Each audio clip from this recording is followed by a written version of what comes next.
বিধানসভা নির্বাচনের আগে দলীয় ইস্তেহার সংকল্পপত্র প্রকাশ করতে চলেছে বিজেপি। সংকল্পপত্রের জন্য শুরু জনমত সমীক্ষা। জনমত সমীক্ষার ড্রপবক্স উদ্বোধনে রাজ্য বিজেপির সভাপতি শ্রমিক ভট্টাচার্য। সংকল্পপত্রে মহিলা সুরক্ষা, কর্মসংস্থান, জাতীয় সুরক্ষা, দুর্নীতিমুক্ত প্রশাসনে জোর দেওয়া হয়েছে। চলতি মাসেই ২৬-এর বিধানসভা ভোট উপলক্ষে সংকল্পপত্র বা ইস্তেহার প্রকাশ করতে চলেছে রাজ্য বিজেপি, এমনটাই জানালেন রাজ্য বিজেপির সভাপতি শ্রমিক ভট্টাচার্য। এবং সেই সংকল্পপত্র তৈরির লক্ষ্যে আজ থেকেই জনমত সমীক্ষা শুরু করছেন তারা। মতামত সংগ্রহ অভিযান শুরু করা হচ্ছে বঙ্গ বিজেপির ৪৩টি সাংগঠনিক জেলায়, জানিয়েছেন শ্রমিক ভট্টাচার্য। আমার সামনে যে ড্রপবক্স রয়েছে, এই ড্রপবক্সের মাধ্যমে ৪৩টি সাংগঠনিক জেলায় মতামত সংগ্রহ করতে চলেছে বঙ্গ বিজেপি এবং ১৮ই ফেব্রুয়ারি পর্যন্ত এই মতামত সংগ্রহ অভিযান চলবে। কলকাতার জন্য বিশেষভাবে ১৭ই ফেব্রুয়ারি ও ১৮ই ফেব্রুয়ারি দিন ধার্য করা হয়েছে। দুদিনব্যাপী শুধু কলকাতাতেই তারা মতামত সংগ্রহ করবেন। ১৮ই ফেব্রুয়ারি পর্যন্ত এই মতামত সংগ্রহ থেকে যা মতামত উঠে আসবে তা মূল্যায়ন করেই ২৮শে ফেব্রুয়ারির মধ্যে তারা তাদের সংকল্পপত্র প্রকাশ করতে চলেছেন, এমনটাই বঙ্গ বিজেপি সভাপতি জানিয়েছেন। এই মতামতে গুরুত্ব দেওয়া হবে সমাজের বিভিন্ন অংশের মানুষকে এবং সেই লক্ষ্যে ১০,০০০ চিঠি লিখতে চলেছে বঙ্গ বিজেপি মতামত সংগ্রহের জন্য।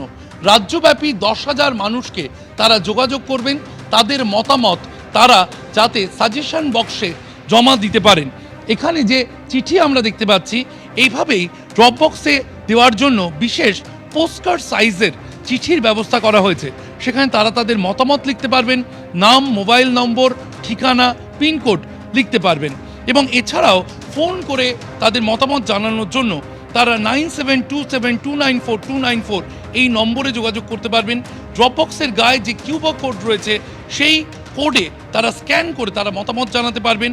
একটি বিশেষ ইমেল আইডি রাখা হচ্ছে sankalpo.wb2026@bjpbengal.org। এই ইমেল আইডিতে তারা যোগাযোগ করতে পারবেন।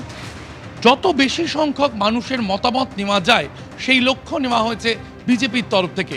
বঙ্গ বিজেপির সূত্রে যা জানা যাচ্ছে, আনুমানিক ১ কোটি মানুষের মতামত তারা নিতে চাইছেন এবং সেই ১ কোটি মতামতের উপর নির্ভর করে তারা তাদের সংকল্পপত্র প্রকাশ করতে চলেছেন ফেব্রুয়ারি মাসেই, এমনটাই ইঙ্গিত দিয়েছেন রাজ্য বিজেপি সভাপতি শ্রমিক ভট্টাচার্য।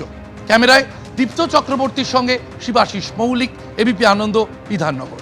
আমরা বিভিন্নভাবে আমরা ম্যাপিং করেছি সমাজের ভিন্ন ভিন্ন স্তরের কিছু মানুষের কাছে, তাদের মধ্যে সংস্থার কাছে আমরা এই চিঠি পৌঁছে দিচ্ছি।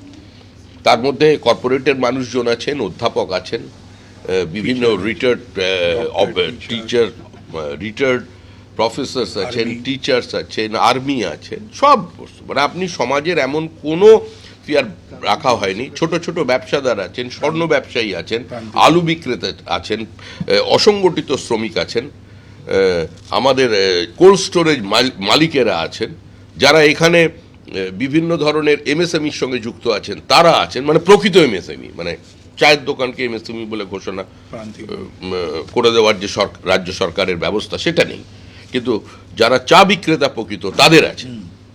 এবিপি আনন্দ, এগিয়ে থাকে, এগিয়ে রাখে।